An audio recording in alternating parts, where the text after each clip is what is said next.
Coming to the intraoral examination, all of you know about it already, it's been discussed, but just in brief, intraoral heart tissue examination. First you have the intra-arch, that is where you examine the maxilla separately and then mandible separately. You have to examine the arches separately. This we have discussed in the clinical classification, intra-arch, okay, maxilla separate, mandible separate, and then with both the arches in occlusion, that is interarch. Okay, so we will discuss all this in the class, but basically now I just want to tell you that when you are checking intra-arch malocclusion, you should be looking at the patient's teeth in this point of view. That means first is arch shape, U shape, arch size slightly constricted, then any inclination. You can see that there is proclination of 1-1 and 2-1, and then any rotations. If you observe carefully, there is a distolabial rotation of 1-1, and then there is a distolabial rotation of 2-1, and any other tooth?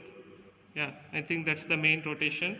And then any crowding or this thing, you can see there is slight overlapping here, so we may call it as crowding in relation to 1-1 and 1-2.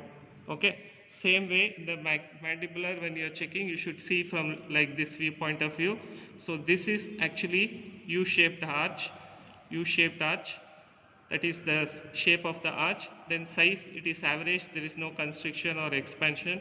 Then there is coming to the inclination, there is no proclination as such except for this tooth. You can see 3-1 is proclined slightly, and then coming to the alignment, you can see there is a crowding, so you can write crowding of mandibular incisors, or to put it specifically, crowding of 3-1, 3-2, 4-1, 4-2. And then coming to rotations, I think there are no such rotations as such. So this is intra-arch examination. Okay. Now coming to the interarch, this is important. First thing you check is from the side. You should ask the patient to bite. Whenever you are checking interarch, the patient should be biting and not keeping the mouth open like this. And then in that interarch, first thing you check is the molar relation. You don't have to draw a line like this in the patient. Okay, you should imagine a line. This is all discussed, the different types of molar relations. So you can see the mesiobuccal cusp tip is occluding with the mesiobuccal groove. So this is angles class 1 molar relation. Okay, not malocclusion, angles class 1 molar relation on the right side. Now same thing, you check here, it is angles class 1. Even though the cusp, you can see the cusp is not actually touching, there is a slight gap, but the alignment, the level is same. So this is mesiobuccal is in the same level as mesiobuccal groove. So this is angles class 1 molar relation on the left side. Okay, so first thing you check in the interarch examination is molar relation. Second thing what you should check is overjet. So patient should be biting like this. You should see if one tooth is most proclined, or whichever tooth is most proclined, from there you should measure the overjet. You should use a metal scale because the markings start from the edge itself, not a plastic scale. Preferably small metal scale. I don't have a small metal scale, so I am using this. So you should ask the patient to bite, then keep the scale perpendicular to the floor. Okay, and then keep your thumb here. Hold the scale like this in this position, and then place the scale here and hold it against the lower incisors. Then slide your thumb till it touches the most proclined tooth. Side line the cutting.